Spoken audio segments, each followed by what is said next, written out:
Check out some of these headlines. World close to irreversible climate breakdown, warns major studies. That's the headline of a report published on Thursday, the 27th of October 2022 by Damien Carrington of The Guardian. Already too late. IPCC report says global warming consequences now unavoidable. C.J. Atkins, the 9th of August 2021, writing for People's World. World is on brink of catastrophic warming, UN climate change report says. Sarah Kaplan, 20th of March 2023, The Washington Post, just barely over a month ago. They say that no news is good news, and that's not great because unfortunately, in the age of digital connectivity, we are constantly, overwhelmingly surrounded by news. Never in the history of mankind have we been so aware of what's happening around us. Notice how I never said that was a good thing. And never have been more aware of the environment around us either. Here's an excerpt from my interview I conducted regarding the effect of that awareness. I don't know. I just look around at how everything is. It just feels like every day it's just awful headlines. Things keep getting worse and worse, and at some point you kind of ask yourself why you should even bother. Hopelessness, despair, a sense that there's nothing you can do. These are some of the characteristics that make up a doomer, a young person who's given up on climate change and resigned to basically let the world burn away. If you're around my age, you've probably seen the doomer meme. It's the one with a depressed guy dressed in a hoodie and a black snow cap with a couple weeks of stubble on his face, smoking a cigarette. Or a girl with a frown on her face with black hair, dressed in all black with red lipstick. I would like to say that I think that's how most of us would look out after a night out, but that's besides the point. Anecdotally, the doomer mentality is pretty common, I think, to me at least. I've met and talked to plenty of people my age who've given up on a dream of a green planet, basically. They see the situation as very bleak.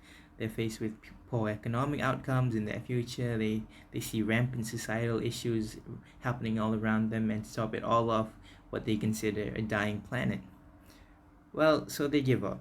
And they embrace that nihilistic perspective that nothing really matters and that everything is going to pass anyway. And I think research even shows that the mindset is becoming quite prevalent as well. In a journal article published by The Lancet in December 2021, researchers surveyed around 10,000 adolescents and young adults aged 16 to 25 from all over the world, all different backgrounds, all different countries, nationalities, ethnicities, so on and so forth. And what they found was that over half of them reported feelings of anxiety and hopelessness regarding climate change.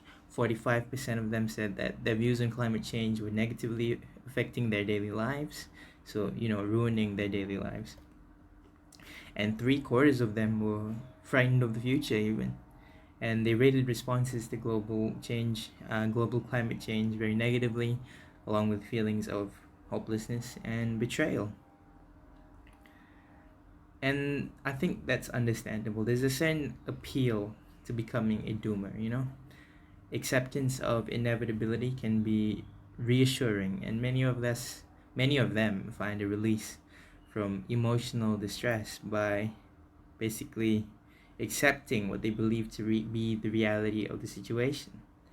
That we are not so slowly spiraling towards the extinction of human species and the death of the planet. Those are pretty weighty things to consider, right? Right? I think we can all agree on that. And people cope with that by simply letting them happen. You know, acceptance is the last stage of grief, after all. And there certainly is enough to be grieving about. The climate change situation has undeniably gotten worse over the last 2 decades, excuse me. Temperatures are rising, and with them the oceans as glacial ice melts, raising sea levels and causing unprecedented natural disaster. Microplastics are found all around us. They're in the food we eat, our internal organs. Some studies even show them in our brains at this point. The air is getting more and more polluted, and it's getting harder to breathe, leading to increased rates of asthma, depression, and bronchitis.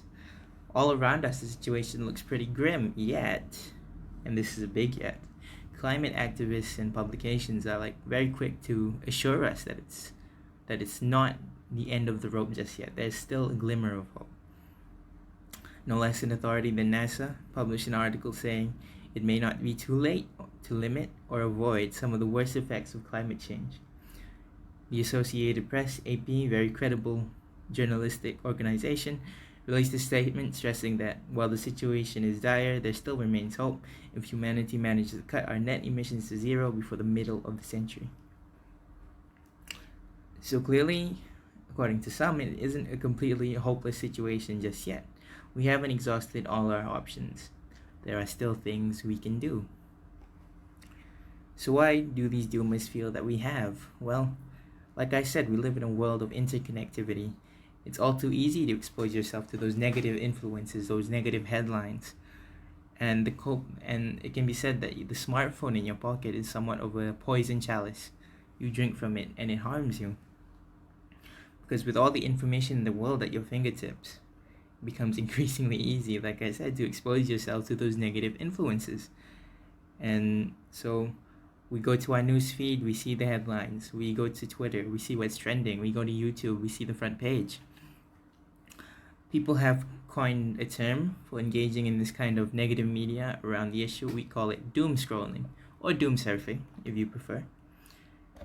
It's when you see a headline that distresses you, so you spend the next few hours trying to make yourself feel better by digging into even more headlines, and that inevitably makes you feel worse. A lot of people have this with medical anxiety. Well, they'll Google a minor headache or something and then spend hours researching brain tumors, for example. And this kind of doom scrolling behavior is certainly a factor that contributes to that kind of sort of climate anxiety that younger generations are certainly feeling. When you combine it with the lack of community around some of these topics and just the general impression left by their peers who may or may not actually care about the environment, it's enough to drive people to hopelessness. And I think that's understandable. It doesn't even really matter if that hopelessness is justified, and we've seen that there is still some hope, so it's not completely hopeless. There's no need to give up. But it's a classic case of the Thomas theorem. If men define situation as real, then they are real in their consequences, a placebo effect kind of thing. And it's incredibly hard to stay positive in a negative environment. And that's exactly the kind of environment that social media has created for a lot of young people. I'd like to end this episode with a reminder that it's not completely hopeless just yet. And there are still things we can do to save the planet and save ourselves. There is still a way out, but only if we don't give up. Thanks for listening.